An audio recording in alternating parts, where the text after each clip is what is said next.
उसी कुटिया में माँ अरणी देवी मासिक धर्म से निवृत्त होने के बाद अपने आंगन में उवासी आई, और जैसे उवासी आई, उवासी के सब लोग को बुला, तो ने देखा ये बहुत बढ़िया स्थान है। हाँ?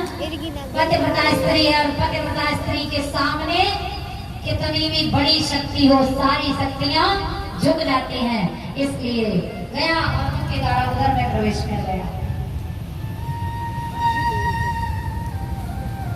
कई 12 वर्ष का वर्णन आया, कई 16 वर्ष का। 12 वर्ष बाद इनका जन्म हुआ।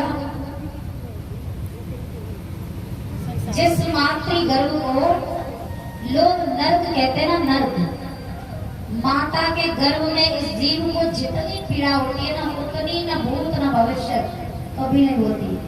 उल्टा लटका होता है।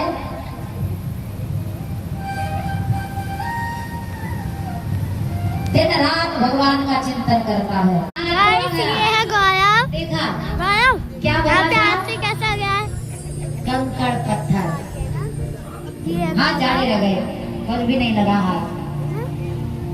इस कथा को कहने का मेरा इतना सा ही तात्पर्य है कि भैया हमारी माँ के पास धन है, हमें इसलिए सेवा नहीं करनी है। माता पिता की सेवा करना हमारा परम धर्म है। जिस घर में निस्वार्थ माता पिता की सेवा होती है, उस घर में देवी देवता सब भगवान इस संसार में प्रत्यक्ष नहीं आए हैं, छवि में विराजमान है। लेकिन अगर सदैव किसी को दिया है ना भैया, तो वो माता पिता को दिया है। इनकी सेवा कर लो। यही सारे तीर्थ हैं, यही सारे धाम हैं। अच्छा, और भी आगे कुछ करना है तो माता पिता की आज्ञा में रहकर करें। आप यहाँ पर आकर सब कुछ चढ़ा जाएं, लेकिन आपकी घर की माँ भूखी बैठी है।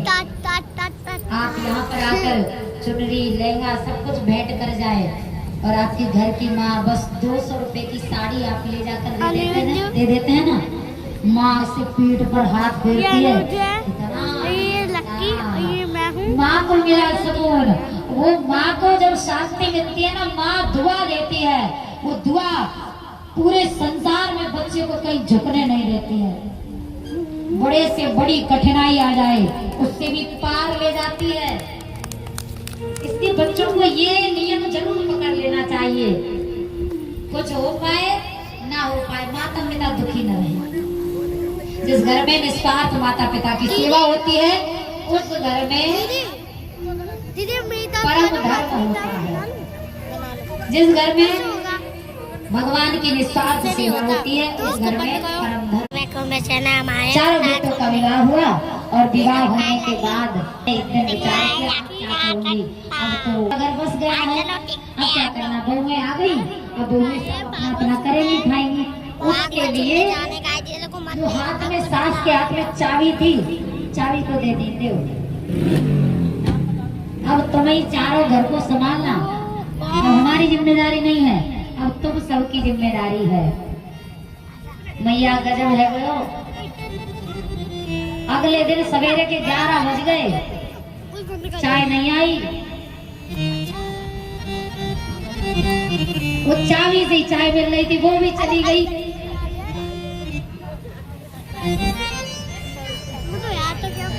अब तो माता पिता बड़े दुखी, बड़े परेशान, क्या करें। उन्होंने बताया, अपने एक मित्र को बताया, तो मित्र ने कहा कोई बात नहीं, ऐसी अगर परिस्थिति आती है तो काम करो। तुम्हारे घर में कोई पुराना बक्सा है? पुराना बक्सा? हाँ है। अगर कोई पुराना बक्सा हो, उसमें ईंट पत्थर भर लेना, और जिधर चारों बउए दिखे वही आंगन में ले जाके पटक देना, फिर देखना सेवा होने लग जाएगी। इतना काई था। जब ये काम किया ना, बहुएं तो आपस में बातें करने लगी। बुढ़िया के पास और माल है, तो भाई बैठी है, क्या करना चाहिए? सेवा करो, सेवा चालू करो, फिर से ना आना पड़े। फिर यहाँ पर आकर भूल जाता है, माया में फंस जाता है। तो आप एक मूल पकड़ लीजिए, मूल जड़। जड़ के बाद ये विचार मत कीजिए हम शंकर भगवान को माने तो कन्हैया रूठ जाएंगे, कभी नहीं रूठेंगे, कभी नहीं रूठेंगे। अच्छा, एक वृक्ष होता है, वृक्ष को पूरा वृक्ष को हरा भरा रखने के लिए क्या करना पड़ता है? जड़ में जल देना पड़ता है। तो जड़ अपना हरा, जड़ में जल देते रहिए, साफ प्रसन्न रहेंगे। पंचदेव पूजा में से एक को इष्ट बनाइए, इधर उधर मत भागिए। 5 नाव में सवार होने की आवश्यकता। भगवान शंकर की नाव या भगवान नारायण की नाव। बुराई किसी की मत कीजिए, ये भी बात है। बुराई किसी, श्रद्धा भाव सब में रखना है, बुराई किसी की नहीं करनी है। पूरे सब हमारे परिवार वाले हैं, ये बात मान के रहना है। भगवान नारायण, नारायण के जितने भी रूप हैं, जितने अवतार हैं, भगवान श्री कृष्ण, भगवान राम, ये जितने अवतार हैं सब नारायण में ही आते हैं। तीसरा सूर्य देव, जो सबको सदैव तेज प्रदान करते हैं, प्रकाश करते हैं, वो सूर्य देव। भगवान आदि गणेश प्रथम पूजनीय है, भगवान आदि गणेश। 5वें मेरी मैया गौरा मैया, चंडी मैया, काली मैया, भवानी मैया, सीता मैया, ये जितनी आदि शक्ति है सब शक्ति में आती है, शक्ति की पूजा। पंचदेव में से आप किसके चरणों में ज्यादा श्रद्धा है उसी में समर्पित हो जाइए और समर्पित होकर के सबका ध्यान रखिए। जैसे एक पत्नी घर में आती है तो उसका कर्तव्य है वो बंद कराइए पति के चरणों से, लेकिन सबका ध्यान रखना उसका कर्तव्य है। सास का ध्यान रखेगी, ससुर का ध्यान रखेगी, पूरे परिवार का और रिश्तेदारों का भी ध्यान रखना पड़ेगा। काहे? उसके सब संबंधी हैं, उनकी बुराई उसको नहीं करनी, उनसे अलग घरों में कभी नहीं आते प्रभु। क्यों? भगवान प्रकट होते हैं, भय प्रकट कृपाला दीन दयाला कौशल्या हितकारी। भगवान प्रकट होते हैं। तीसरे प्रश्न का उत्तर, भगवान के कितने अवतार हुए? तो भागवत जी में भगवान के 24 अवतारों का वर्णन आया है।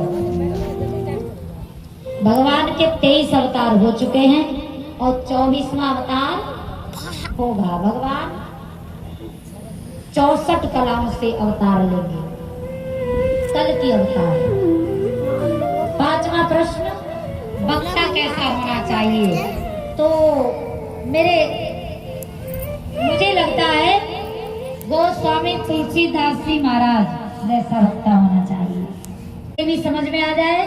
और कोई बिल्कुल गांव में हर चलाने वाला हरवा भी पड़े उसके भी समझ में आ जाए, तो फिर बोलने का फायदा उतना ही परोसना चाहिए जितनी श्रद्धा है सामने वाले की। धर्म किसकी शरण में गया? ये धर्म आज भी हम सबके पास है भैया। किसकी जिम्मेदारी, किस पर जिम्मेदारी देकर गए हैं?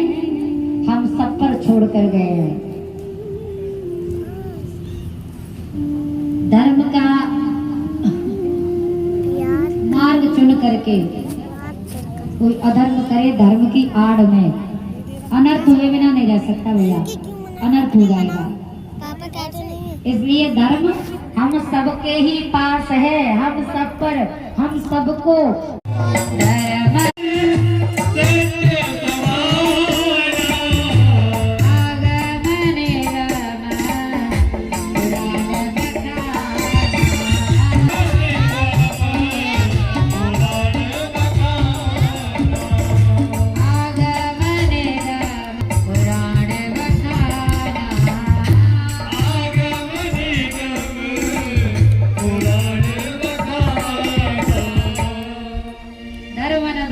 सत्य समाना आगम निगम। यहाँ पर श्री वेद व्यास जी महाराज के द्वारा भागवत जी की रचना हुई है। चतुर्श्लोकी भागवती पहले ये भागवत जी मात्र 4 श्लोकों में। यही देवर्षि नारद के द्वारा भगवान नारायण ने ब्रह्मा जी को दी, ब्रह्मा जी ने देवर्षि नारद को, देवर्षि नारद ने वेद व्यासी महाराज को। वेद व्यासी ने 4 मंत्रों के कितने मंत्र बना दिए? 18,000 लिख दिया। श्री गणेश जी महाराज के द्वारा ये भागवत जी लिखी गई है। आप लोग गणेश चतुर्थी मनाते हैं ना? सब लोग मनाते हैं अपने यहाँ।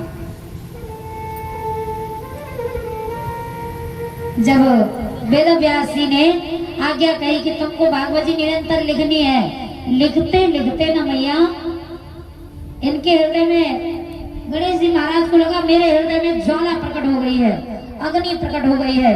तो क्या किया? अग्नि उठाया और उठा करके जल में रख दिया, आने दिया, जल में प्रवेश कर जाओ। गणेश जी महाराज जल में प्रवेश कर गए और कितने दिन रहे? कोई 5 दिन रखते हैं, कोई 6 दिन, कोई 4 दिन, पर उनकी विदाई तो 10वें दिन होती है। प्रेम से कहिए राधे राधे। बोले गणेश जी महाराज की।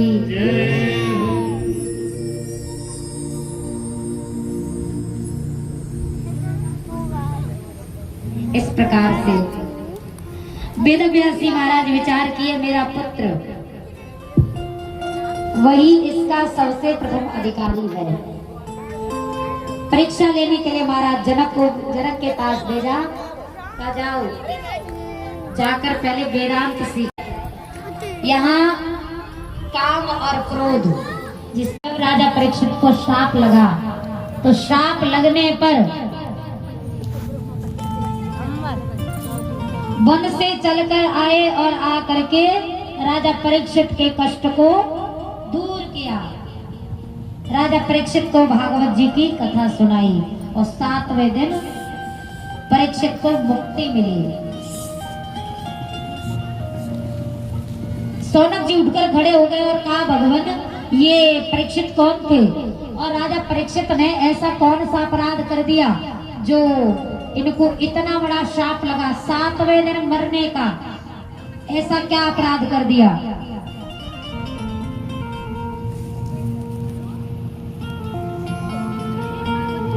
तब कहा, महाभारत का युद्ध हुआ, 18 दिन का युद्ध। युद्ध का 18वां दिवस था और युद्ध के 18वें दिन में भीम में और दुर्योधन में युद्ध हो रहा था। भीम दुर्योधन दोनों लड़ रहे हैं।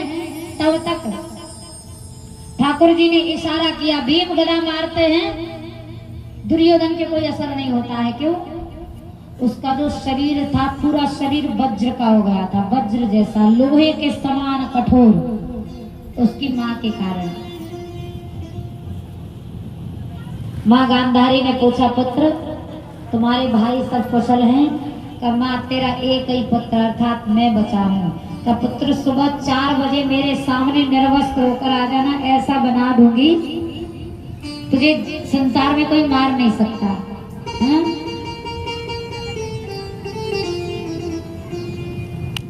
जा रहा था दुर्योधन। भगवान बड़े कौतुकी हैं, अपने भक्त की रक्षा करने के लिए कुछ भी करते हैं। भगवान मार्ग में मिल गए। अरे राम राम राम राम, कहाँ जा रहे हो? तब माँ के पास जा रहे हैं। माँ के पास इस अवस्था